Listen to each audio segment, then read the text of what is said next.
Vamos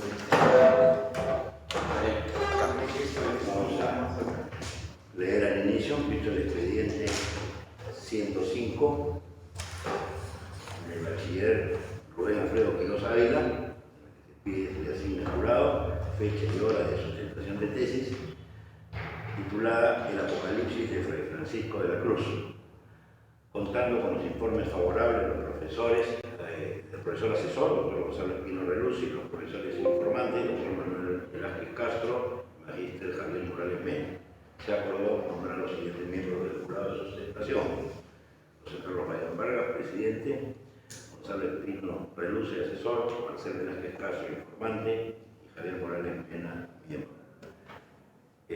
Siendo las 9:30 de la mañana, del 9 de agosto de 2019, va a tener lugar la sustentación pública en el repertorio de la facultad, el 7 de agosto del 2019. Adelante. Bien, 20 minutos. sí. Muchísimas gracias. En primer lugar quería agradecerles por la enorme gentileza de revisar el texto, ¿no? Y tener a bien, por supuesto, sus observaciones también sobre uno de los elementos que considero permite revisar, ¿no?, interdisciplinariamente, o tiene por lo menos la oportunidad de ser revisados, que ha sido poco estudiado, ¿no? Entonces, un poco mi esquema de presentación de estos casi 20 minutos va a estar dividido en 4 partes, ¿no? Un poco contar quién es Francisco de la Cruz, ¿no?, cuál es su papel, digamos, como parte de la evangelización, la visión de la orden dominica. Por supuesto, hacer la mención a un estado de la cuestión sobre aquellos que han revisado, ¿no?, la propuesta de este teólogo, plantear de manera selectiva, ¿no?, a través de las fuentes principales, lo que es pertinente para la investigación sobre lo que se denomina la declaración del Apocalipsis y, por supuesto, las conclusiones respectivas, ¿no?, que van a ser leídas literalmente. ¿Quién es Francisco de la Cruz? Este teólogo tiene un origen muy ligado, digamos, de manera estándar a las familias que tienen una formación fuertemente cristiana, ¿no?, y que han ido incurriendo en una formación de ese tipo a tal nivel que muchos de ellos han llegado a nivel de formación en teología. Este señor nació en Lopera, Jaén, ¿no?, una región española. Los estudiosos coinciden que es en 1529, ¿no? La historia, ¿no?, sobre su llegada a nuestro país también coincide que sería alrededor de 1561, como parte de un grupo de dominicos, ¿no?, que era, digamos, una consecuencia natural, ¿no?, de las estrategias de organización, ¿no? Llega a tener una buena participación tanto a nivel académica como administrativa, ¿no? Recordemos que en 1551 se había fundado San Marcos por esta orden mendicante y él es nombrado rector en el año 1566 hasta 1569. Y enseñó algunos cursos ligados evidentemente a su propia formación. Uno de los más clásicos que enseñó estaba ligado a las sentencias, ¿no? Entonces aquí sí quiero detenerme brevemente para entender un poco cómo las órdenes religiosas, ¿no?, en su llegada tienen una visión en muchos casos que va a entrar en colisión. Los dominicos, evidentemente como parte de su asentamiento aquí, fundaron la Universidad de Sesovia, la lectura que se da, digamos, con su importancia de un centro de divulgación de la epistemología cristiana, ¿no? Y está, creo, en ese contexto de los años 60-70, ante la llegada de los jesuitas, ante un factor importante que va a notarse después en el enfrentamiento de las interpretaciones teológicas que ambas órdenes van a tener, ¿no? Volveré sobre de la Cruz si fuera necesario. En la segunda parte quiero más bien mencionar, ¿no?, a aquellos que han tenido un acercamiento y las interpretaciones sobre este teólogo, ¿no? Hay una reciente tesis de la Universidad de Alicante, ¿no?, de un chileno, se apellida Torres, que ha investigado, ¿no?, su tesis doctoral, a esta declaración del año pasado, ¿no?, y que ha revisado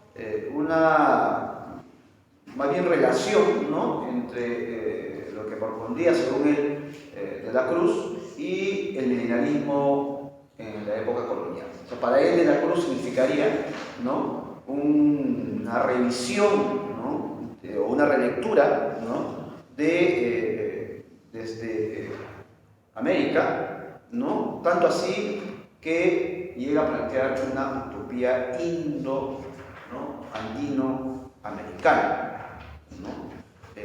Es decir, estaría enclavado en la tradición milenarista, joaquinista en particular, ¿no? Y para Torres esto constituiría justamente un punto que pueda alinearse al discurso mesiánico apocalíptico, ¿no? Creo que hasta ahora es el texto que se ha detenido con mayor minuciosidad sobre este teólogo, ¿no? Evidentemente ha habido algunos papers previos, uno que puede interesarnos y que yo lo he tomado como una referencia importante también es de Lucero de Vivanco, que en el 2006, ¿no?, trabajó como parte de su encuentro del asunto apocalíptico en la literatura peruana y consideró a De la Cruz como un eje fundacional de nuestra literatura, ¿no?, para la interpretación de nuestras propias condiciones, ¿no?, mesiánicas y milenaristas también, según Lucero de Vivanco. Por supuesto, hay ya los previos, ¿no?, o sea, tanto gente como Marcel Batallón, ¿no?, incluso Álvaro Huerga, ¿no?, pero principalmente Batallón, desde la historia, más bien lo ha interpretado como parte de una línea lascasiana, ¿no? Es decir, para Batallón habría pues, textos, ¿no?, en el siglo XVI, ¿no?, eso llega hasta el siglo XVII, pero fundamentalmente el XVI, que estarían muy ligados a la estrategia de la lectura que tendría esta ruta lascasiana, ¿no? Álvaro Huerga, que es el otro importante, creo, investigador sobre el tópico, más bien lo liga a que es un conflicto, ¿no?, post-concilio de Trento, porque permitía mostrar en una situación evidentemente altamente coherente con ese nivel, ¿no?, de la reforma y la contrarreforma, como un ejemplo clarísimo de cómo se están aplicando los controles coloniales aquí. Es decir, al tener una ubicación de la Cruz como un protestante alumbrado, de lo que dice Huerga, ¿no?, es evidente que la Inquisición instalándose tendría que tener una respuesta de control sobre un factor evidentemente ya cuestionado de Trento, ¿no? Entonces eso sería más bien para gente como Huerga una forma de dar respuesta de la contrarreforma, ¿no? Hay algunas menciones, ¿no?, digamos, en las que los antecedentes, aunque no profundizados, sí han dado indicios de la existencia de este señor, ¿no? Es Toribio de Medina, que es un clásico, ¿no?, en su historia de la Inquisición, ¿no?, que trabaja sobre todo el catálogo de gente ligada a esta instalación, ¿no?, colonial, y ahí menciona a De la Cruz. Otro punto que más bien está conectado con nuestra propia visibilización sobre el personaje es Ricardo Palma, ¿no? Ricardo Palma, ya lo había mencionado, ¿no? Sabemos que las claves, digamos, palmistas, a qué son ellas, sin embargo sí está en el escenario, digamos, de la revisión, más bien como un personaje excéntrico, fundamentalmente, ¿no? Esto más o menos es el escenario bibliográfico en el cual nos estamos moviendo. El texto mismo, ya como punto 3, la declaración del Apocalipsis, es evidentemente una nomenclatura arbitraria, ¿no? Es decir, es en realidad ese nombre no existe como tal, ¿no? Sino es el recojo de los folios, ¿no?, que descansan en los archivos de la Inquisición y en el Archivo Nacional de Historia de España, ¿no? Es sobre estas fuentes, ¿no?, que he contrastado la tesis principalmente con el archivo en España, ¿no?, donde hizo una instancia de revisión justamente de los archivos, para contrastar lo que había transcrito, ¿no?, Gabriel Vidal Castelló, ¿no?, que en 3 tomos, que denominó el proceso con Fray Francisco de la Cruz, ¿no? Es la primera vez que el Consejo Superior de Investigaciones Científicas publica, además en su línea americanista, este texto completo, transcrito por el equipo de Gabriel Vidal, ¿no? Y ahí está la mayoría de la documentación, salvo unas cartas que después publicó Torres en su tesis, ¿no? Se puede considerar que prácticamente el catálogo está, o el texto está al alcance de un lector investigador. En este catálogo, evidentemente, en esta revisión, ¿no?, me he concentrado en algunas tesis que considero importantes, vincularlas al punto que algunos denominan lo criollo. Entonces, para ello, yo considero que la lectura que se hace en el Perú sobre este origen, ¿no?, fundamentalmente está vinculada más bien al siglo XVI, ¿no?, al final del siglo XVI para algunos, ¿no?, pero la investigación más fuerte está en el siglo XVII, ¿no? ¿Qué sostiene de la Cruz?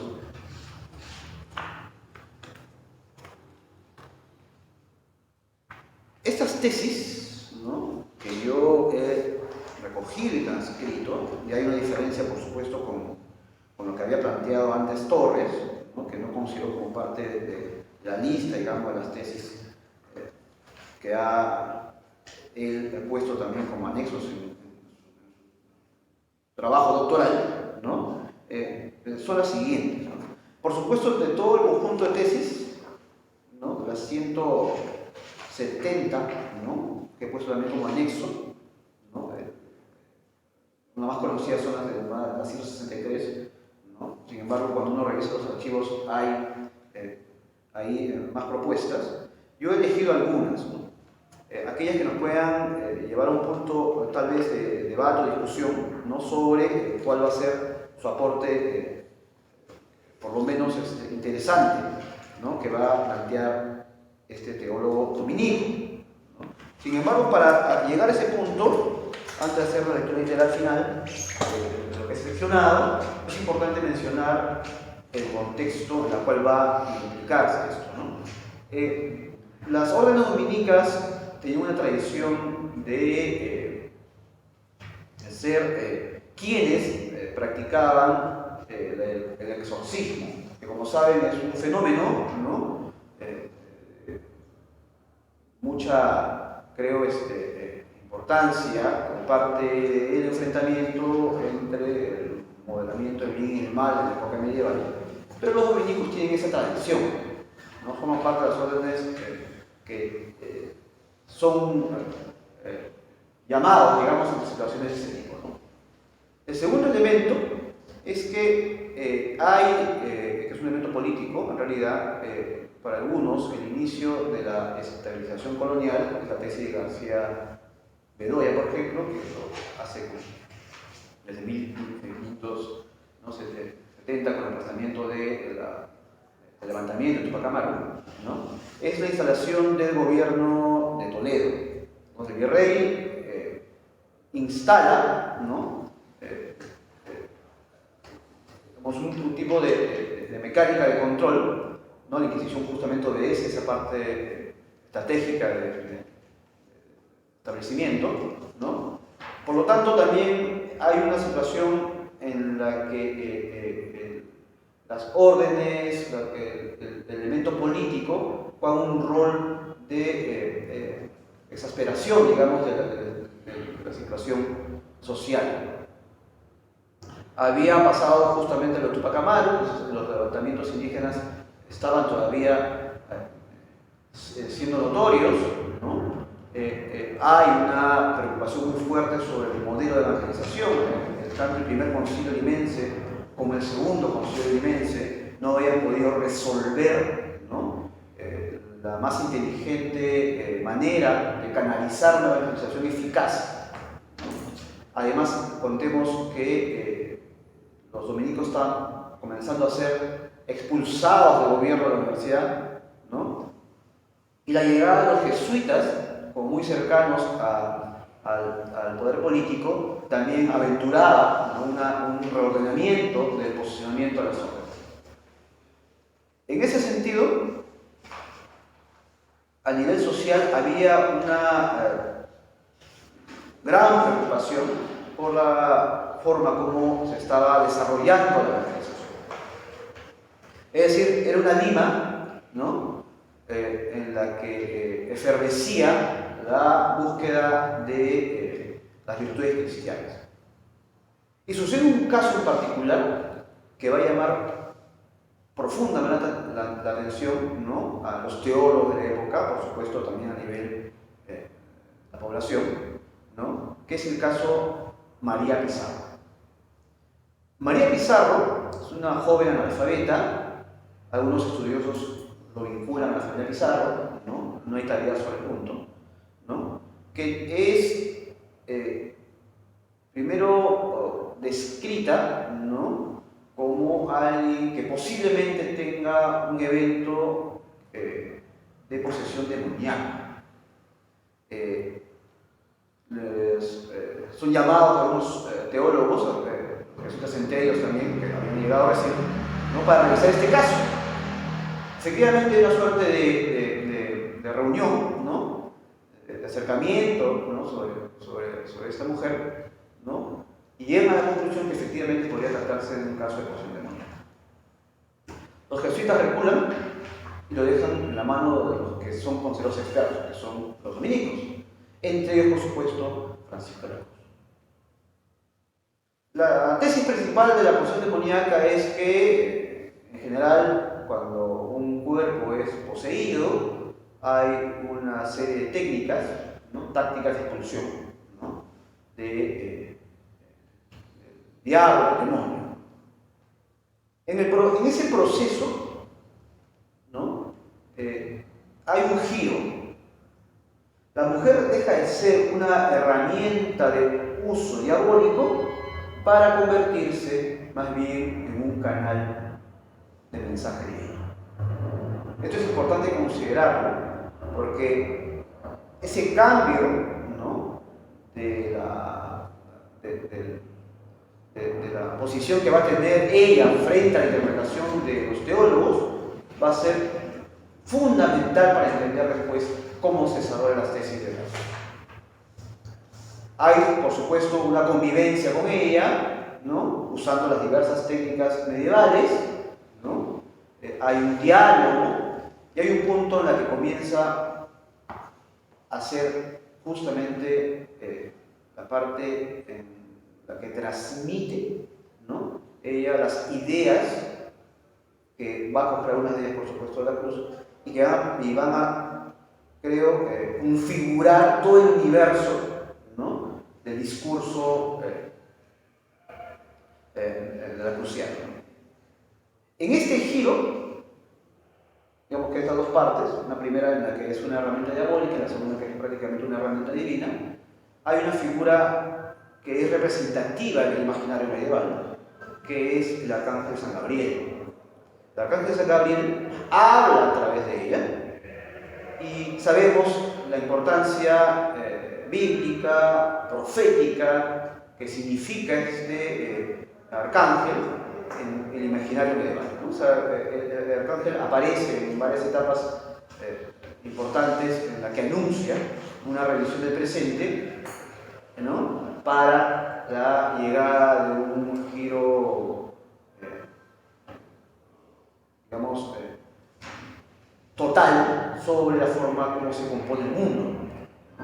Entonces, la figura de Gabriel disparó esta relectura que se va a tener sobre la importancia de lo que está transmitiendo. Para ello, por supuesto, toda la declaración del Apocalipsis de la Cruz usa, ¿no?, tanto las menciones, los versículos bíblicos, Daniel, ¿no?, y por supuesto el texto denominado Apocalipsis. Aceptado este giro, ya la relación se convierte en un recojo testimonial, ¿no?, y una reinterpretación sobre lo que va a significar aquí en el Perú naciente, ¿no?, en lo que le transmitiría la cantidad. ¿Y qué le transmite que es pertinente para nosotros? Le transmite toda la lista de tesis que están aquí. Sin embargo, tiene, creo, algunos elementos que van a ser ahora enclavados a la discusión, ¿no? La idea de una posición central a nivel global del Perú naciente. Es decir, el Perú no forma parte, no forma parte de una, digamos, periferia, sino tiene un rol histórico en la refundación de la civilización. Lo que sostiene la Cruz es que el Perú es el nuevo centro de la cristiandad, es el nuevo centro político del mundo, ¿no?, y también es un centro administrativo. Eso significa que la siguiente etapa, ¿no?, anunciada para una nueva civilización cristiana nace en el Perú. Un nuevo papa, un nuevo rey. Por supuesto, hay una categorización de todo Europa como signo del pasado de decadencia y el Perú como una situación de expectativa anunciada, profetizada, ¿no?, como el futuro de la humanidad. Para ello, por supuesto, hace todo un ordenamiento político, administrativo, ¿no?, incorpora lo que hasta ese momento era difícil de entender en términos de qué iba a estar compuesto esta nueva civilización. Lo que sostiene la Cruz, que va a estar compuesto de mestizos, que va a estar compuesto de una relación, por ejemplo, matrimonial, ¿no?, entre hombres y mujeres, y las mujeres van a tener acceso a formas de poder, ¿no? Evidentemente esto es extraño en 1574-75, ¿no?, duro de entender, porque sabemos un poco la posición, además de Contrarreforma, que más bien acentuaba unas tesis más duras. Bajo esos elementos es que va a hacer todo el edificio teórico de la Cruz, ¿no? La Inquisición responde, tomándolo a él como prisionero, cuestionándolo durante varios años, teóricamente además. Para ello está asesorado por los jesuitas. El presidente, ¿no?, digamos, de asesores de la Inquisición es José de Acosta. Entonces, José de Acosta, incluso en el de Procuranda y Torrens Salute, en el capítulo 4 y 5, sin mencionarlo, responde a las tesis de la Cruz, en la que intenta demoler una lectura profética y el Perú que pueda ser considerado como el centro de la nueva civilización cristiana. Evidentemente esta demolición psicológica, teórica y física tuvo una consecuencia, que era más necesaria, que sea pública, abierta y muy difundida, que acaba con el auto de fe acusado de una serie de características muy típicas además, pero fundamentalmente de heresiarca y sedicioso. Es decir, ponía en peligro el statu quo naciente, ¿no?, virreinal, ¿no? Entonces, frente a esa situación, hay algunos elementos, y con esto estoy terminando la presentación, ¿no?, por supuesto para poder recibir sus consideraciones, ¿no?, algunas conclusiones iniciales, ya que la tesis por su propio alcance requiere por supuesto una investigación mayor, ¿no? Sin embargo, considero que la lectura que estoy haciendo va a permitir tener, creo, o espero en todo caso, ¿no? Elementos de debate mayores, ¿no? La primera conclusión es que la propuesta de la Cruz es fundacional de lo criollo, en tanto plantea una relectura de colonización desde las claves locales peruanas. La segunda se configura por primera vez en el Perú una justificación de una nueva civilización heterogénea compuesta por diferentes estratos sociales y que implicaba el reconocimiento tanto de los mestizos como de los indígenas. 3. La incorporación del sujeto femenino, como el caso de María Pizarro, como intermediaria de los asuntos históricos más importantes de la dinámica social colonial temprana. 4. El Apocalipsis de la Cruz es una resignificación de los horizontes americanos y fuente de legitimación de la lectura del cristianismo, que se va a hacer justamente después. 5. El Perú se convertiría en el centro global de la siguiente etapa de la humanidad, por lo tanto en el futuro de una nueva forma de organización social. 6. Se sostiene la tesis del origen precristiano de los indígenas como parte de las tribus perdidas de Israel, por lo tanto más que conquistas sería un reencuentro y situados en disposición natural para la organización. Muchísimas gracias.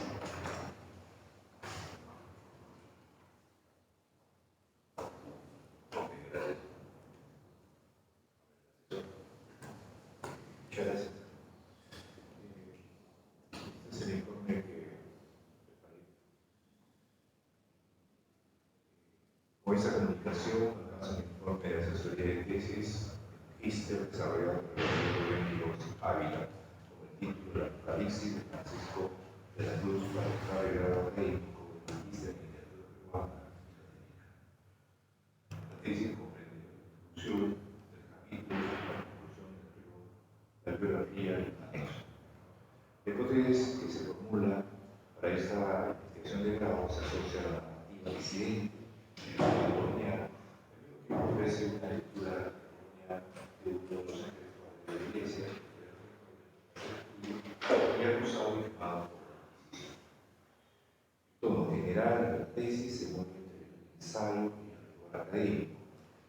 Asunto de estilo que al autor le permite ofrecer una mirada global de su propuesta.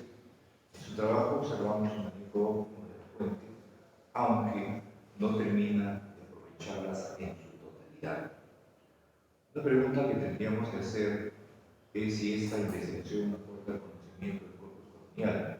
La respuesta será afirmativa. En el área son escasos los estudios como esta. Ciertamente podemos poner en discusión la propia investigación, pero la inclusión del Apocalipsis resulta un acto que sugiere una nueva agenda sobre los discursos coloniales. De manera que podemos insistir en la ubicación del texto en procesos discursivos de y sobre la colonia, especialmente cuando estos son extraídos de otros contextos y con ello la necesidad de hacer lecturas contextuales e intertextuales. El Apocalipsis, Fray Francisco de la Cruz, sería entonces el primer texto disidente e independentista de América, discurso que obviamente requiere el trabajo hermenéutico que no solo se detenga en la memoria histórica. Por lo expuesto, esta tesis reúne las condiciones y los méritos para ser defendida en acto público. No tengo tradición de intervenir en las discusiones en calidad de asesor, pero esta es una ocasión para hacerla, toda vez que, en primer lugar, mi asesorado no ha cumplido con algo que se le pidió, entregar la versión de la tesis a la mesa. Entonces, eso es importante porque queríamos chequear estas observaciones que los colegas han hecho a la tesis. Y luego también en el sentido de esta disyuntiva que tiene un académico, su persona, que transita entre la poesía, el discurso académico, que lo maneja muy bien, pero que usted obvia a veces su condición de académico. Entonces, cuando leemos un texto como este, lo leemos con la plasticidad de un texto que es básicamente un ensayo. Y nos queda la pregunta sobre, que creo que conversamos, cómo superar eso. Entonces, yo planteo algunas preguntas robantes que me gustaría que sean incorporadas, que usted lo pueda responder hoy día también. En primer lugar, la naturaleza del propio texto. Este es un texto que sale de una acusación. Por tanto, la pregunta inmediata que podríamos hacer en términos hermenéuticos es la duda sobre el texto. Es decir, si se inventó, como que se inventa, la iglesia inventa un discurso para encargar. ¿Y cuáles serían los componentes de verificación que podrían ser lógicamente contextuales? Entonces, eso permitiría revisar la naturaleza de este texto y ponerlo en sus límites que aparece un sujeto que es mediado.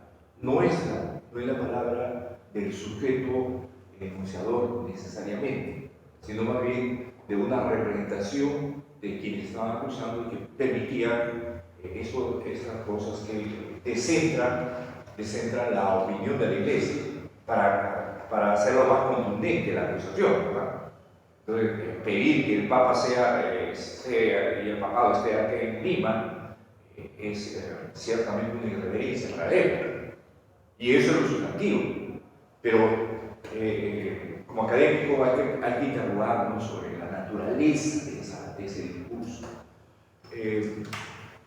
En ese sentido, también es importante, usted lo conoce muy bien, sin embargo, en nuestras discusiones, al final no me terminó de incluir estas discusiones de los otros textos que ya trabajan el tema de la presencia de la mujer.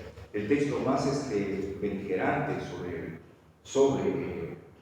posterior, ciertamente, es el discurso en honor a la poesía, en el cual el elogio a la mujer, sin duda, aparece ya. Entonces, cuando le comentaba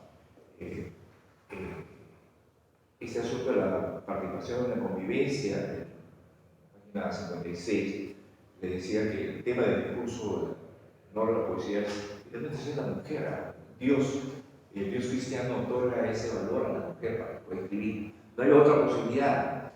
Entonces, y aquí María Pizarro tendría que estar vinculada a una serie de protagonistas, heroínas coloniales, para llamarlo de alguna manera. Y después tengo también una preocupación respecto al tercer capítulo en general, que he dicho, pero mucho más específica es el hecho de que al final no terminó de construirme una clasificación de los 170 enunciados, porque algunos enunciados no son precisamente enunciados que arrastran esta propuesta de disidencia. Es por eso que en esta ocasión tengo que hacer la intervención dada la naturaleza de su tesis. No estoy por el origen, pero tengo estas preocupaciones, sobre todo la calidad como académico, no sé, y espero que se supere. De acuerdo. Tengo para contestar. Muchas gracias, doctor Espino. Son observaciones absolutamente pertinentes. En el caso de la primera, sobre la naturaleza del texto, el expediente está compuesto efectivamente de esa mediación, ¿no? Es una transcripción de la declaración del propio Francisco y de los testigos. Y tanto los que defienden, evidentemente, la lectura más fuerte, como aquellos que han sido implicados, digamos, en esa suerte de conspiración política y religiosa, ¿no? Pero en varias partes es una transcripción literal de lo que leí.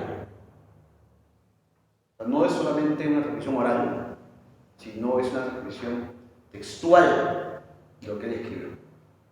El expediente está compuesto de esos dos tipos de elementos, ¿ya? Y yo me he basado mucho en lo que él dijo, tal como ha sido transcrito, y que no no desdice para nada todo lo demás. Entonces, se monta sobre ese eje fundamental el trabajo presentado. Completamente de acuerdo además con la observación sobre el tema de la mujer. Sí.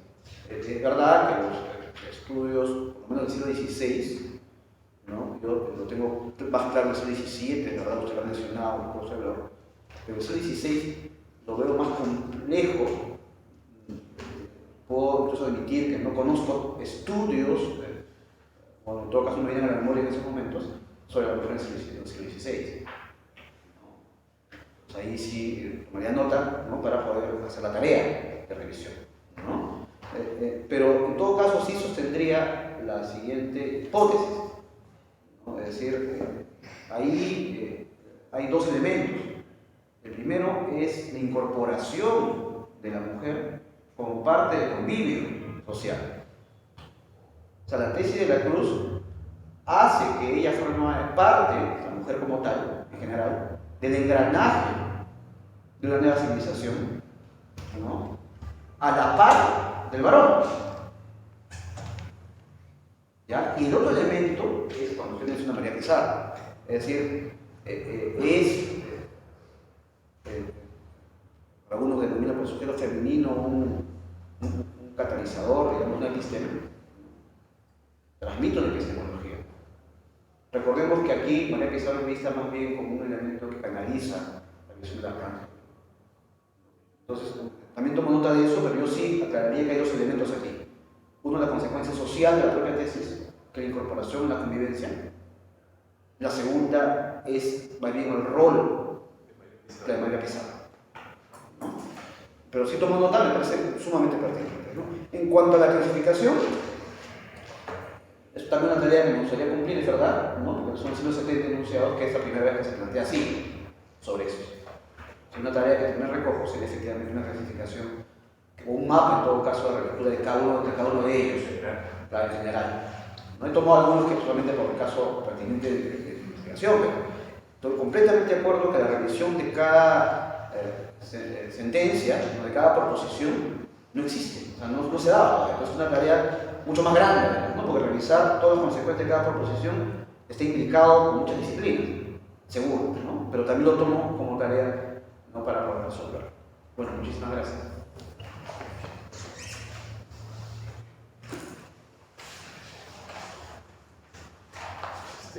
Buenos días, voy a presentar mi informe sobre la tesis de Rubén Quiroz Ávila titulada El Apocalipsis de Fray Francisco de la Cruz, tesis que se presenta para optar el grado de magíster en literatura peruana e hispanoamericana.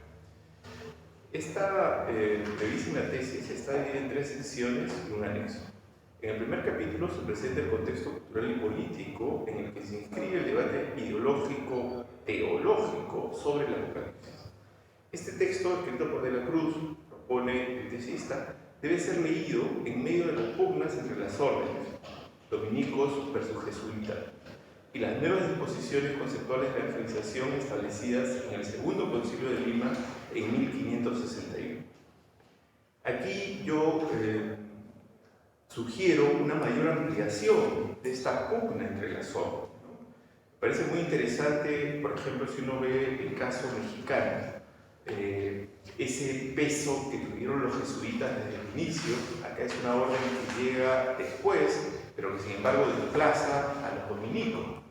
Y cada orden va especializándose y va adquiriendo, ¿no? En el texto se esboza, pero creo que sería un asunto a desarrollar con mayor amplitud esa pugna, esa distinta naturaleza, ¿no? Yo recordaba, por ejemplo, que los detractores de los dominicos, usando el latín, les decían a ellos Dominicani, perros del Señor, ¿cierto? Para mostrar ese lado intolerante, fanático, ¿no? Mientras que, como sabemos, los jesuitas más bien se ascribían a los subvínculos con el saber y con el poder político, ¿no? Entonces creo que ahí hay una contraposición que podría ampliarse, ¿no? Bien, en la segunda sección de este capítulo, la elegía en Lima durante el siglo XVI, se realiza una muy escueta esquematización derivada de las fuentes secundarias, pero no se precisa plenamente, por ejemplo, la diferencia entre alumbrado, profetismo, milenarista, relajado, que son términos clave para entender la dinámica de poder y construcción, como bien ha planteado el profesor Espino y también se desprende de la tesis, de ese desafío milenarista teológico que está en la propuesta de la Cruz. Entonces me parece que esos conceptos que son centrales merecerían, digamos, una definición y una precisión más significativa. El autor de la tesis está interesado en una línea de argumentación que coloca las posiciones teológicas de la Cruz en un debate mayor sobre la naturaleza de los indios y el papel de América, y en particular del Perú, en la cartografía simbólica del catolicismo global. Este sería entonces, desde la lectura que propone el autor, un momento clave en el que se articula a partir del caso de exorcismo de María Pizarro, y ahí también coincido con la respuesta, digamos, de profesor Quiroz a Gonzalo, es decir, no me parece que María Pizarro sea el eje del asunto, ¿no? Ella es más bien, de alguna manera, una joven en la cual es un cuerpo en el cual se está instalando una disputa mayor, ¿no? Y entiendo que la disputa es el problema más que el personaje. Pero sí me parece interesante el antecedente, porque claro, en el siglo XVII tenemos nosotros una serie de casos de mujeres místicas muy importantes, ¿no? Por ejemplo, Úrsula de Jesús, ¿no? O la propia Santa Rosa. Entonces, claro, de acá, ¿cómo se articula con ese devenir de las mujeres místicas? Creo que también sería una pregunta a considerar, ¿no?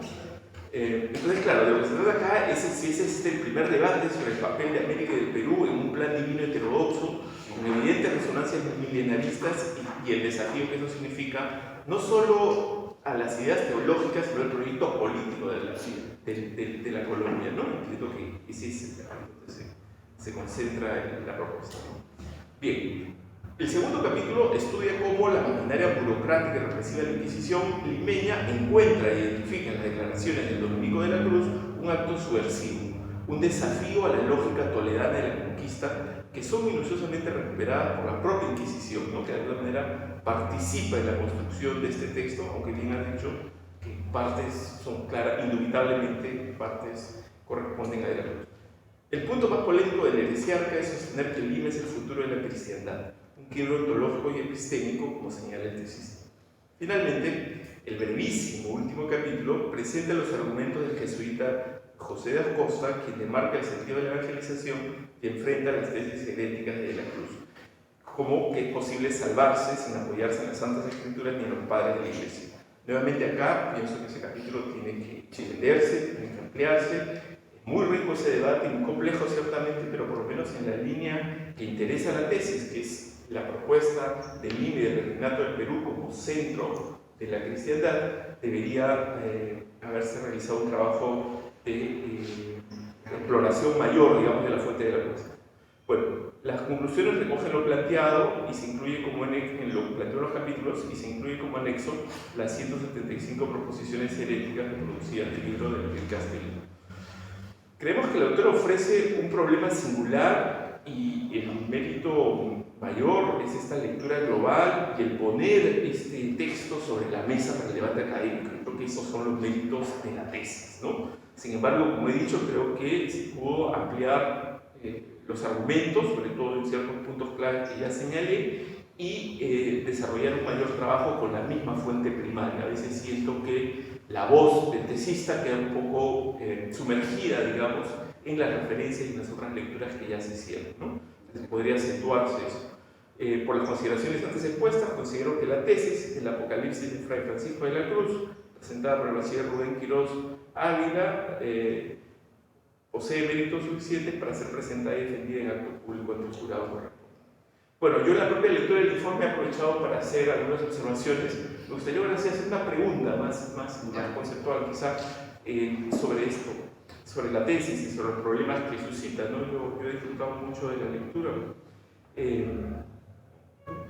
Mi punto es, tu marco teórico, por momentos, lo siento, aunque no se dice de manera explícita, lo siento cercano a las lecturas decoloniales del periodo de la conquista. Pero por otro lado, está también tu filiación, digamos, con el debate sobre el concepto de lo criollo. Entonces, siento que ahí tenemos dos marcos teóricos que no necesariamente congenian cabalmente en la argumentación. Y a veces siento que la argumentación quiere inscribirse, digamos, en uno y a veces en otro, con lo cual la línea propia del argumento se diluye. Entonces, bueno, es una observación también, pero también lo planteo como pregunta. ¿Cuál sería tu marco teórico con el cual tú enfrentas este texto y si es válida la apreciación, la observación que esto plantea? Muchas gracias, doctor José Velázquez, sumamente minuciosas y que creo que recogió el espíritu fundamental de la revisión que se hace de la tesis, ¿no? No sé si me permite comentar sus observaciones en principio y luego la pregunta. Efectivamente, los estudios que hay sobre la disputa dominicos-jesuitas, ¿no? En términos incluso estrictamente del inicio de esta disputa, que es el siglo XVI, no están muy claros, porque yo personalmente consideré que ya hay bibliografía suficiente. Sin embargo, si es necesario incorporarlos, habría que mencionarlos, ¿no? Cosa que voy a hacer, por supuesto, ¿no? En cuanto a diferenciar también el concepto de alumbrado, relajado, también una observación sumamente pertinente, estoy tomando nota, ¿no? Lo que sí creo me va a permitir un poco ampliar algunas ideas es la descripción que se hace, y coincide esta preocupación sobre la naturaleza de los indios, que es una disputa con la cual nace la conquista, ¿no? O sea, estamos hablando justo apenas años después, ¿no?, de la disputa de Valladolid. Es decir, las casas versus Sepúlveda y todo lo que está ahí, más Trento, ¿no?, más Contrarreforma, realimentaron, ¿no?, sobre esta preocupación ontológica de esta naturaleza indígena. Es decir, comenzó a aceptar, si es necesario además aceptarla, su humanidad para la materialización. Es decir, la materialización solamente puede darse si tú aceptas que la materializable es un ser humano. Tiene alma, ¿no? Tiene alma, efectivamente, o sea, puede salvarse. Si tú animalizas, ¿no?, o lo describes como alguien que está fuera de las categorías humanas, hay un problema nuclear en la organización. No podía darse esta. ¿Correcto? Eso se resolvió ya en esos años. Es decir, las casas se habían influido mucho sobre la configuración del indígena, ¿no? Y por supuesto, la disputa de Valladolid clarificó cuál es la ruta que iba a tomar la organización, por ende, era un pueblo salvable. Lo que sigue en la discusión, que es donde yo tomo nota, es ¿de dónde vienen los indígenas? Mucho más claro es en el siglo XVI, es decir, uno apela, por ejemplo, a Juan Ponce Madayala, y uno evidentemente traza una línea precristiana, es decir, la población que habita la región americana, ¿no?, es parte de una diáspora anterior. Por lo tanto, sus orígenes son, en el fondo, cristianos, son occidentales, bíblicos, ¿no? En la búsqueda de la evangelización se envió a todo el orbe, entonces era imposible que no hubiera llegado conceptualmente un grupo a esas tierras, porque Dios había ordenado la organización mundial. Entonces América está prepoblada. Ese Juan Ponce Madayala. Estamos hablando del siglo XVII. Inicios. Esto es antes. O sea, en 1572, 73, este señor está sosteniendo la misma tesis. Que hay una población occidental cristiana. Por lo tanto, los indios, ¿no?, los indígenas, en general, son la tribu perdida de Israel. Es lo que dice además literalmente. Esta tribu perdida de Israel, ¿no?, y hace incluso unas elucubraciones de orden sintáctico, de orden lingüista. Una característica que lo vamos a ver también en Acosta, para pensar cómo las palabras quechua, por ejemplo, tienen un parecido fónico al hebreo. O sea, todas las técnicas de interpretación en ese momento conocibles lo está usando también este señor, y que recordemos va a ser después una revisión sobre el concepto de índole financiero 19. Se usa todas las técnicas lingüísticas, las técnicas de índole teológico. Y en cuanto a lo segundo, efectivamente vuelvo a reiterar que en este caso María Pizarro no está dentro del universo de mujeres que van a alcanzar la virtud cristiana, la conversión máxima, ¿no? Su acercamiento hacia Dios. El fervor místico, ¿no? Que es justamente el término que se usa a comienzos del siglo XVI, XVII, es esta lima enfermecida por la Iglesia, esta lima en la que ve una nueva cruzada y que lleva justamente a nuestros santos en ese periodo a ser de cada los cuatro, en el mismo periodo prácticamente, ¿no? O sea, Martín, Rosa, ¿no? Toril, etc., ¿no? Y todo el siglo XVII además es casi una frontera en la que hay personas acusadas como poseídos o parte de la estrategia demoníaca, ¿no? Y aquellos que realmente para él, las lecturas cristianas acaban esta virtud buscada, ¿no? Y está muy vinculada al tema de tener un santoral americano ya. Y como saben, ninguno de ellos pertenece a las órdenes religiosas cercanas al poder político, ¿no? Entonces, esta búsqueda de una mujer mística que se casa con Dios, ¿no? Aparece en María Pizarro. O sea, María Pizarro en momentos efectivamente, y lo dice claramente, está casada con Cristo. Tiene una lectura muy cercana a la idea claro, ella después lo dice, por supuesto, con la declaración misma de que es una acusación falsa, pero bueno, que hay por lo menos esta preocupación, al parecer, sin mucha contundencia, ¿verdad? De que habría un acercamiento a esta mujer como lo que va a estallar después cuando la mujer mística, ¿no? Yo diría, vislumbra, y no es el eje, por supuesto. En cuanto a ampliar la discusión efectivamente, yo había mencionado que en el papel de Dono Salute, el 4 y el 5 es una respuesta, cosa que no había sido en ningún momento hasta ahora que yo sepa, descrito o mencionado. Cuando lo he revisado el papel de Dono Salute, es una respuesta clara porque está mencionando a ese profeta, está mencionando a ese señor que ha sostenido unos 2 años antes o 3 años antes lo que él cuestiona. O dice, ¿no? Sabemos la importancia que tiene ese texto en la bibliografía de la Costa. De acuerdo con que esa ampliación puede ser en sí misma ya un objetivo interesante. O sea, dominicos en la versión más radical, si se quiere, ¿no? Y Acosta. En cuanto a la posición teórica, yo sí, efectivamente, podría, yo creo por mis antecedentes, digamos, el coqueteo de colonial, podría serme escapado a algún tipo de pretensión de leerlo en esas claves, ¿no? No lo estoy leyendo en clave teológicas. Tal vez me acerco más a la visión criolla que tiene Mazzotti, por ejemplo, ¿no? Entonces, si queremos... Si dijimos una ubicación mía, estoy más cerca de esa idea de lo que tiene el maestro José Antonio Mazzotti. Bien, gracias. No. Javier,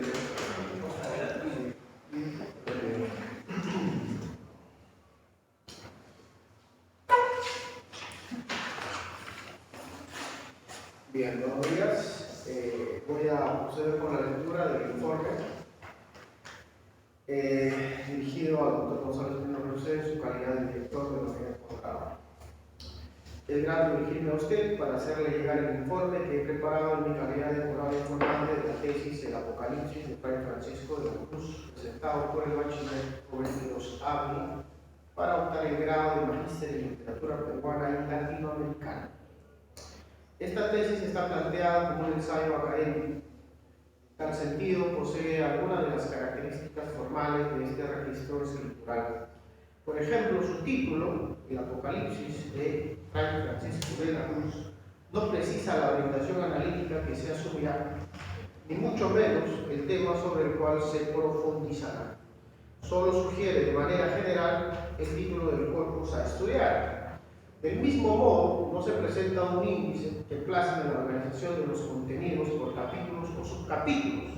O en todo caso, si es que lo que se presenta en el ejemplar que se nos alcanzó como índice, en la página 3, y en el ítem 3 dice causa de la herejía, al enumerar nosotros mismos, nos vamos a la página 60 y está un numeral 4, que dice causa de la herejía.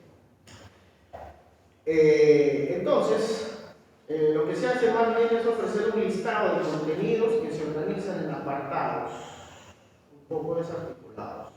Y porque se trata de una tesis a manera de ensayo académico, es que no existe un apartado para el marco teórico, tampoco para la precisión de las categorías analíticas con las cuales se aproximará al corpus motivo de análisis o reflexión. El bachiller Quiroz Ávila centra su atención en la figura de Francisco de la Cruz, rector de San Marcos y teólogo dominico y autor del Apocalipsis. En la primera parte se enmarca la discusión en torno a las órdenes religiosas y su injerencia en la configuración del imaginario religioso cristiano colonial. Se explica el tratamiento del tema de la energía y el Apocalipsis de la época. En la segunda parte se presentan las propuestas de Francisco de la Cruz, sobre todo las que plantean una manera de comprender el Apocalipsis peruano, la reorganización global en función al Perú y el drama del poblador indoamericano y la ascensión al poder de las mujeres, los mestizos e indios. El tercer apartado desarrolla el tópico de la herejía y el cuestionamiento de la Inquisición, bastante apretadamente.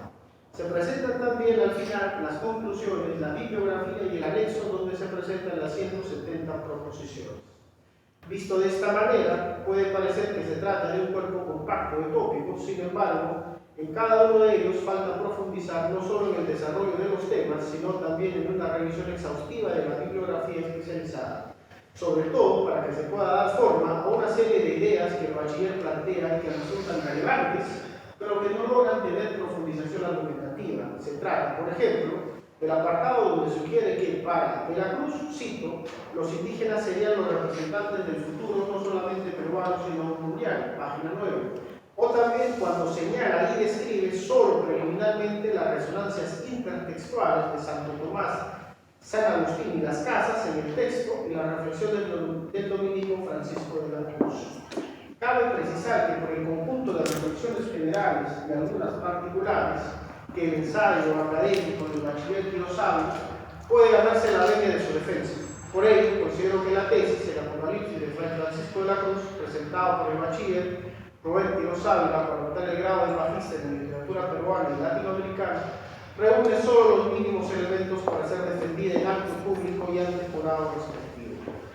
La pregunta que quería realizar al bachiller tiene que ver con esto que el profesor Velázquez ha mencionado y que ha extraído y que no está nítidamente plasmado en el texto, y tiene que ver con el marco teórico que está movilizando esta tesis. ¿Cuál es ese marco teórico? Y complementariamente, ¿cuáles son aquellas categorías hermenéuticas que usted considere fundamentales para el análisis, o en todo caso para la demostración de estas conjeturas que usted realiza a propósito del Apocalipsis? Sí. Muchas gracias, profesor.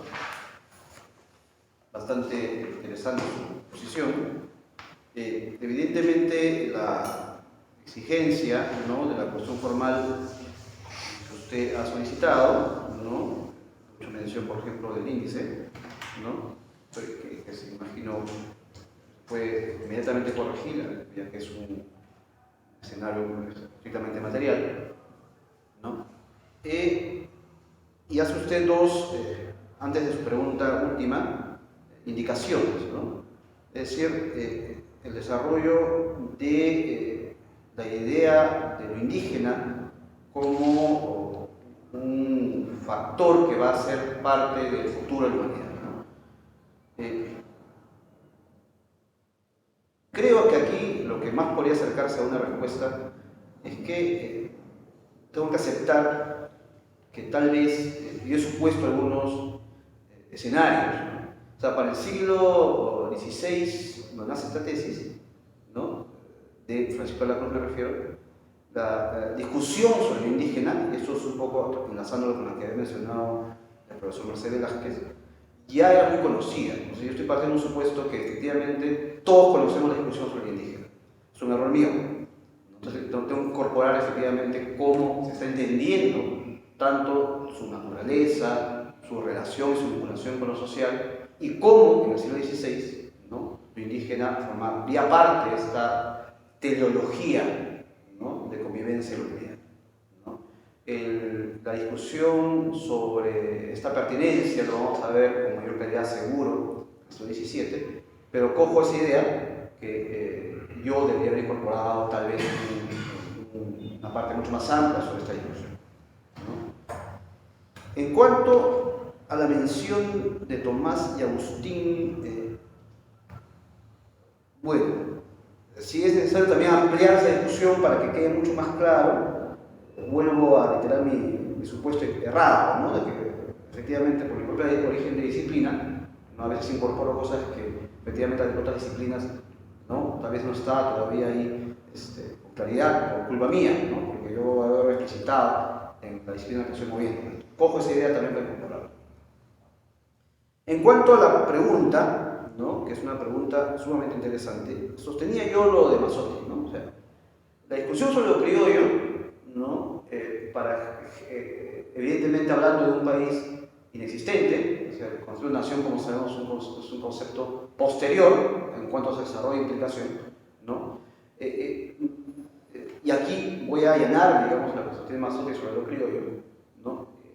Que a propósito su último texto empieza más bien en el siglo XVII, no en el siglo XVI. Recordemos que es Lavallée que sostiene que esto de lo criollo comienza a aparecer en 1570 aproximadamente. Y sobre eso hay una bibliografía, ¿no? Sin embargo, más allá del origen étnico, más allá del origen específicamente ligado a el tema incluso de clase, ¿no? La idea de lo criollo está ligado a un contexto, ¿no? O sea, abolidas las encomiendas, estas persisten. Yo creo, y lo he hecho en un paper, ¿no? Que esta discusión sobre el reconocimiento, ¿no? De un sujeto que no es indígena, que no es europeo, a pesar que pueda proceder de estos dos orígenes, ¿no? Y que está comenzando a preocuparse sobre su propia naturaleza, ubicación cultural, es lo que podemos llamar criollo en ese momento. Estoy todavía siendo genérico. En la persistencia probablemente de esta discusión sobre lo criollo, tal vez un antecedente inmediato son las cartas de Lope de Aguirre. En Lope de Aguirre está, creo, la frontera, ¿no? También textual, de mencionar y descartar, más allá de su origen español, de que hay una serie de prácticas que hay que incorporar en esta localización cultural. No soy indígena, reitero, y tampoco soy ya español. Considero que el plan del rey de Lope de Aguirre, ¿no? Haber fracasado, ¿no? En su apoyo a lo que ellos requerían, con sus comentarios fundamentalmente, exige un nuevo posicionamiento cultural. Las cartas de Aguirre son antes de 1970, ¿no? Entonces estamos hablando de que hay una discusión sobre qué es o cuál es la naturaleza de estos sujetos que comienzan a desarrollar eso, ¿no? Algunos lo llaman, bueno, Lavallée lo llama proto-criollo, ¿no? Digamos en general, ¿no? Incluso lo menciona un concepto que hay un sentimiento del criollo, dice, ¿no? Hay un sentimiento del criollo, pone el ejemplo de los capuchines, por ejemplo, que comienzan a los mexicanos, ¿no? Que comienzan a repensar su propia condición mexicana, con la misma plataforma de que no son indígenas, ¿no? Son europeos. José Antonio usa la teoría de Baquiano, ¿no? Como un elemento en el que está considerándose esta incorporación de esa búsqueda sobrenatural, ¿no? De su propia naturaleza, ¿no? Un texto de Alexander Coelho, ¿no? Que aunque es posterior en cuanto a su 1620 aproximadamente, traza también una línea de la búsqueda a través de la defensa jurídica de los criollos, ¿no? Esto es conocido como la disputa, la cuestión de lo criollo a comienzos del XVII. Algunos ven también como parte de esta discusión a unos coetáneos de Francisco de la Cruz, incluso gente como, efectivamente lo menciona José Antonio, ¿no? Como Domingo de Santo Tomás o Pedro de Quiroga, ¿no? Formarían parte de estos personajes que están en esa preocupación por hacer una marca identitaria una localización, una geolocalización cultural. Entonces, esta estrategia de supervivencia y negociación, ¿no?, muy típicas además, ¿no? Y lo voy a sostener tal como lo dice Mazzotti, ¿no? Es una forma de sus preferencias culturales, así lo dice literalmente José. Entonces, a esa línea es que escribir. Bueno, muchísimas gracias. Javier, mi amado. No, me refiero, pero agradeciéndole a él por esa observación. Ahora toca usted. Le digo, tenemos por leer el papel, muchas cosas la veo. Claro, hay una buena observación que me han hecho sobre el marco teórico, que probablemente el procedimiento, ¿no?, de elaboración de una tesis en un reglamento general, surgido porque yo soy enemigo del marco teórico, yo, como Davis, no creo que no se rige por marcos teóricos, creo que es ensayo error nada más. No, el error es parte del conocimiento y no debe encerrarse en un marco teórico. Pero en fin, es un tema de debate, filosofía, donde saben todo totalmente de eso. Pero yo veo más la cuestión de derecho y contenido, ¿no? Me parece forzando un poco las relaciones a vincular las disputas que surgen en los dos parámetros, ¿no? Tanto el internacional Concilio de Trento y los concilios limenses, son eventos importantísimos, que efectivamente pueden ser el marco empírico del trabajo, ¿no? Pero hay que extenderlos a la independencia. Vas a tener que trabajar duro tu tesis doctoral. Vamos a mostrar eso.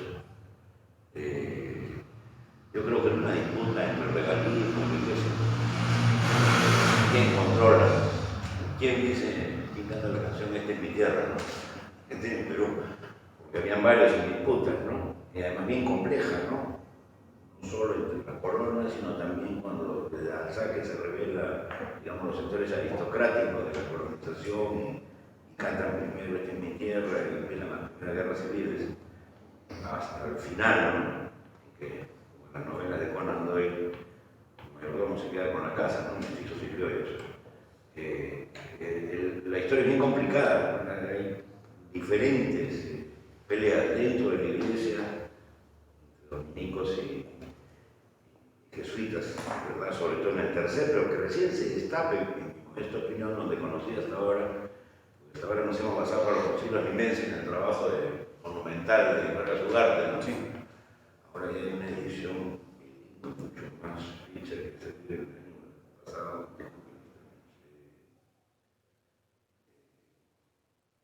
Sacado el concilio limense, que es una edición bilingüe, fresca, yo no lo puedo leer, ¿no?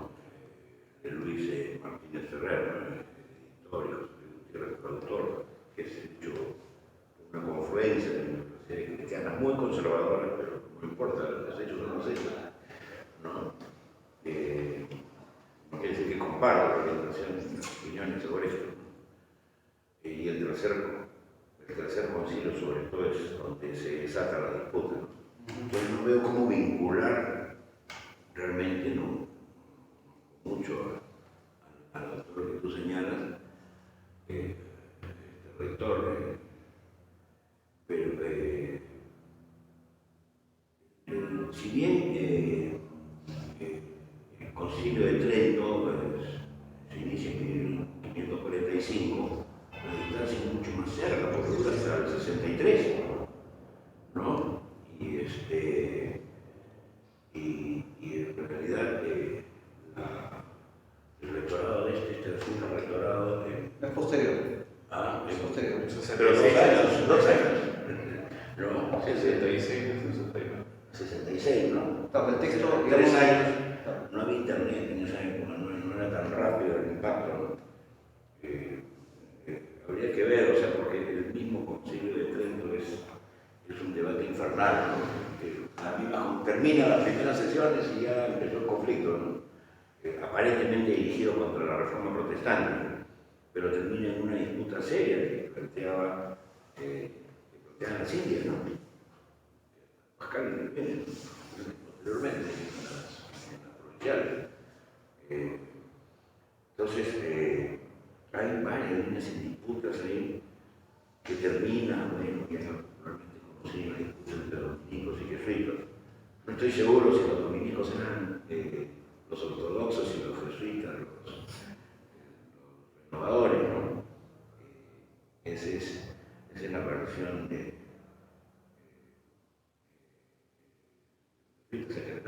pero Juan Poma, por ejemplo, dice que respalda algún Poma debe haber estado en el colegio casi que manejan los jesuitas, porque él dice detesta pues a estos curas predicadores que me salen los hijos de cura, ¿no?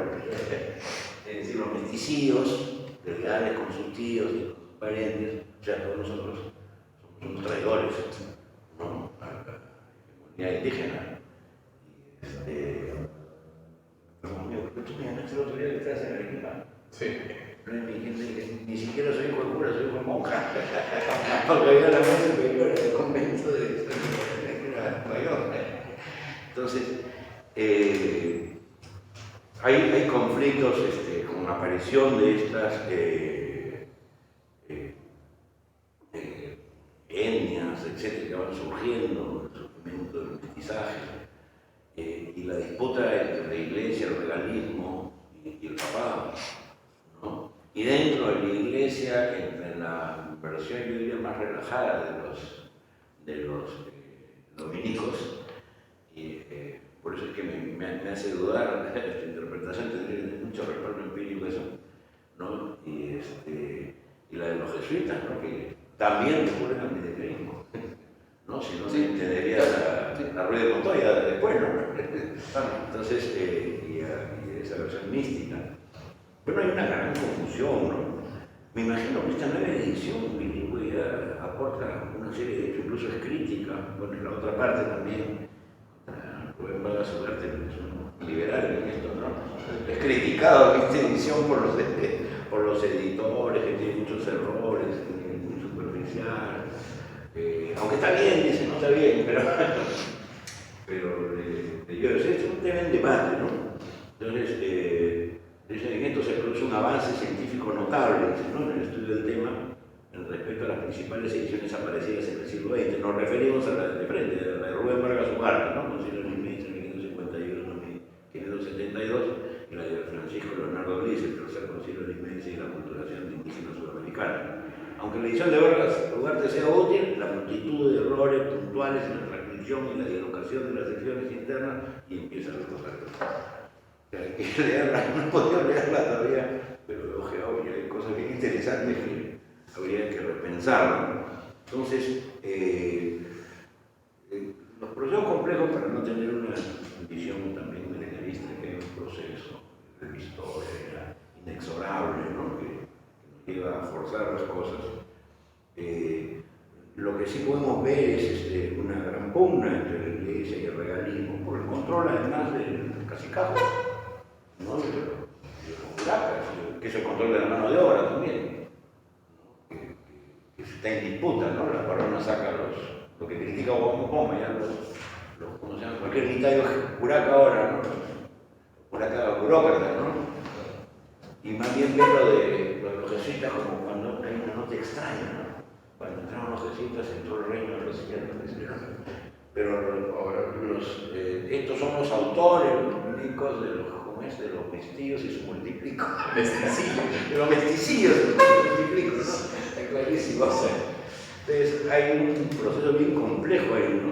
Que recién podríamos hablar de ciertos elementos que aparecen después del siglo XI, porque esta aparente conquista espiritual, que posiblemente sea la intención, está sembrar el camino del infierno, ¿no? Se convirtió en una escalera cristiana, ¿no? Que sirve para subir y para bajar, ¿no? Se construye efectivamente como un instrumento para la segunda evangelización, el fracaso de la primera, porque en el programa difícil, pues, cómo planteabas el problema es que hay un solo Dios. Cuando cada panaca, cada familia tiene sus ancestros, esos son sus ancestros. Que todos somos hijos de Dios, ¿cómo se llama? Que Dios es un generoso, ¿no? Padre de eso. Y de hecho el curaca es el que tiene la voz de todos, según Carolín, ¿no? En el diccionario. Entonces, la idea es sugerente, está bien, o sea, hay un nuevo conocimiento, o arrojas hipótesis, un nuevo conocimiento de las cosas, ¿no? Esta ubicación de la visión apocalíptica, mesiánica y tantas otras cosas que tenemos en esto, que es un componente importante de nuestra tradición discursiva, ¿no? Está rastreando orígenes anteriores a lo que suponíamos, pero hace mucho más, una visión empírica. Ahora, no creo que la tesis tenga toda la visión, pero sí sería un buen motivo para que trabajes estos problemas para una tesis de doctorado bien aplastante. De acuerdo. Hay intuiciones interesantes que he visto, hemos hecho libros todo el tiempo en mi celular, leer papel, no estoy seguro de muchas cosas, ¿no? Bueno, una vinculación directa con la independencia republicana que postula, ¿no? Creo que la independencia surge de otro libro posterior, interesante, ¿no? Pero es bastante distinto a lo que sucede en el siglo XVI, XVII. Recién aparece, creo yo, en el XVIII. Pero bueno, eso es una debatible. Es quien tiene más información más certera, ¿no? Cada vez tenemos fuentes, una posibilidad de acceder mejor a las fuentes, ¿no? Sí. ¿No? A bastante fuentes circulando ahora, ¿no? Base de datos vamos a poder acceder cada vez con mayor precisión, ¿no? Una última cuestión, esta pugna entre jesuitas y dominicos, no sé si se desata en el primero y el segundo. Hay indicios claros por la intervención de Acosta en el tercero Claro. ¿no? Es el 81-82. Ya el 82, fines del siglo XVI. El proceso acaba en el 78, ¿no? Y de hecho, a pesar de que hay la primera publicación de la gramática y el lexicón de Domingo de Santo Tomás, Dominico, ¿no? Que es de 1560, digamos, ese es el primer paso, pero después pasa a ser un trabajo de los jesuitas. Además, no es una cuestión local, no global. O sea, el mismo proceso y debate hay en tres sitios en el mundo, ¿no? En las Indias, no solo occidentales, sino orientales también. A veces cuando uno habla de las Indias piensa que solo está hablando de Sudamérica, no, en realidad es China y la India. Y en los tres, lo que desarrollan los jesuitas es una estrategia corporativa, mucho más global, ¿no? Que llaman el método de la acomodación. Richie, el que lleva la presentación en China, ¿no? Lo mismo en la India, que es Francisco Javier, ¿no es cierto? Y acá Costa, ¿no? Entonces hay un largo debate que dura hasta casi el siglo XIX. Para la radio estudió, es un universo de producción todavía falta estudiar un montón, realmente, que realmente lleva a tratar de hacer arrancar esta, o sea, lo mismo hacen en China, convierten a, ¿cómo se llama el filósofo chino? Confucio, ¿no? El cristiano, ¿no? Es el mismo procedimiento y adoptan los ritos brahmánicos en la India, como acá el famoso trabajo de Caroline Dick, ¿no? Sobre los cuerpos de Cristo, ¿no? Uno puede identificar cuando está celebrando el cuerpo crístico o el Inti Raymi. Todo el mundo se hace loco, comparte los ritos nada más, ¿no? proceso, que son decisiones, entender todas las aparentes inconsistencias que vivimos en nuestra vida, ¿no? Tienen su lógica, la sociedad heterogénea que somos. No podría jugar. Solo porque está en la línea de lo que dice José Carlos, ¿no? Si bien es cierto que esta disputa es mucho más clara después entre jesuitas y dominicos, habría que ver lo que está pasando en la universidad, ¿no? Donde los dominicos empiezan a ser amenazados en el control de la universidad. Y siendo el rector de San Marcos, es un punto clave. O sea, eso podría explicar, y creo que es un poco lo que está demandando yo, ¿no? Un mayor trabajo, no de la disputa general, que es esa, sino en nuestra historia local, en esta universidad que ha sido rector y que de alguna manera está viendo que va a perder los dominicos el control de la universidad, como va a ocurrir pocos años después de este debate. Simplemente para ponerlo en punto, Es un interrogante en la que lanza también Loman Viena, ¿no? Que nadie explica hasta ahora eso de los historiadores de San Marcos, porque surge San Marcos en 1551, no sé cómo había más que 5.000 vecinos. No parecía regulado en una universidad. Sí, bueno, muchas gracias. Me permite responder brevemente. Brevemente, bueno, Lo sé. ya estás condenado. No concluyo, y no podría concluir, por eso la observación es pertinente, que esto es el origen de la independencia. Es imposible concluir eso, ¿no? Ni me atrevo ni siquiera en la conclusión a sostener ello, ¿no? Por si acaso. Claro, eso al principio, sí. No, estoy describiendo, pero en todo caso, si es importante aclararlo, no podría sostener eso, porque no hay ningún indicio, porque además es un texto poco conocido, entonces es difícil que haya una conexión hasta teórica en cualquier nivel, ¿no? Y no lo pongo ni siquiera en la conclusión por eso, ¿no? Completamente de acuerdo en que la disputa política y religiosa por la ocupación de los centros, ¿no? Digamos, que van a difundir, ¿no? La polarización de la universidad, la fundación de la universidad pertenece justamente a esa táctica, ¿no? Los dominicos son expulsados justo cuando Toledo se instala, ¿no? Se introduce en la vida política y comienza a ocuparlo. Yo lo pongo en la tesis. Brevemente puedo desarrollarla más, pero brevemente pongo que efectivamente la disputa es de índole política a la expulsión de los dominicos sobre toda la universidad. Lo que ya se sostuvo que los jesuitas, por además propia tradición, están muy cercanos al poder político, ¿no? Toman rápidamente el control directo de los mecanismos justamente que permiten esta administración de poder, y uno de ellos es la Inquisición. O sea, Acosta forma parte del proceso. Pero los místicos son perseguidos por la Inquisición. Claro, claro. No, por eso lo ponen como alumbrado. No que ponen la declaración de alumbrado está muy cercano a la categoría de misticismo que es cuestionado ya en Europa en el siglo XVI, ¿no? Y perseguido efectivamente, ¿no?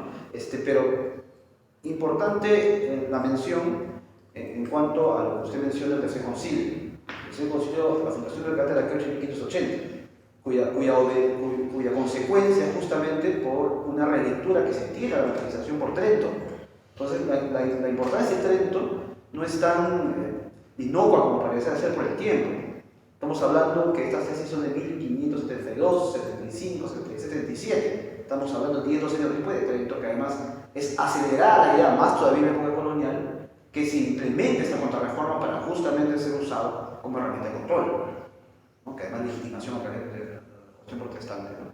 Por eso es acusar protestante también, ¿no? Y digamos, tomo nota sobre tal vez hacer, no sé si aquí, ¿no? Pero la tarea de efectivamente mostrar que el conflicto político-religioso en el origen de la Universidad Peruana, como tal, ¿no? Tiene una genealogía anterior a lo que vemos, ¿no? O sea, que es casi una tradición de intervención, ¿no? O sea, aquí se nota con claridad. Así es, ¿no? Habría que ver, ¿no? Porque Roma Viena es una buena interpretación sobre eso, que me sorprendió. Bueno, muchísimas gracias. Muy amable. Trabaja hasta la que no empiecen, ¿no? Vamos a deliberar. Sí.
Bueno, para el 9 del mes de agosto de 2019, siendo las 9 horas, en el local de la Facultad de Ciencias Humanas, se reunió el jurado de grado, integrado por los profesores José Carlos Vargas, Gonzalo Espino de Luce, Marcel Velázquez Castro y Javier Morales Mena, para calificar la sustentación de la tesis titulada El Apocalipsis de San Francisco de la Cruz, presentada por el señor Rubén Alfredo Quiroz Ávila, bachiller en filosofía, para optar el grado de magíster en literatura con mención en literatura peruana y latinoamericana.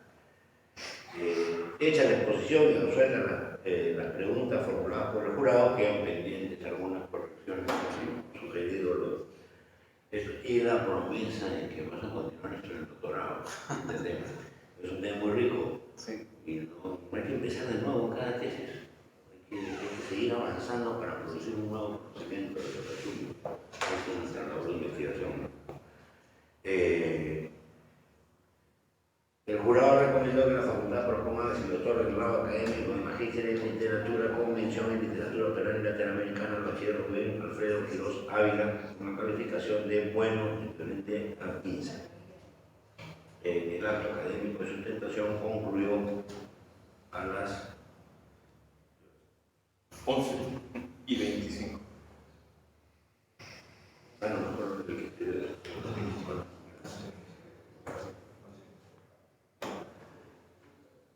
Muchísimas gracias. Muchísimas gracias. Muy amable. Pero gracias a las observaciones y Muchas gracias, profesor. Muchas gracias. Muchas gracias, Gonzalo. Muy amable. Está condenado a realizar la tesis. Estoy conectado a la iglesia. vamos a dejar hacer otra cosa. Sí, muchas gracias. Por supuesto. A ver, sí. Muy amable. Allá. Al doctorado. Ay, para el doctorado. Doctorado, no sé pero si quieren Somos incorporarse un ni de magíster, no. Estado primero para publicar. Voy a dejarlo para invitar. Estoy medalla, vamos a hacer. A ver, por favor. Dos. ¿Quién más? Muchísimas gracias. Muchísimas gracias. Muchas gracias.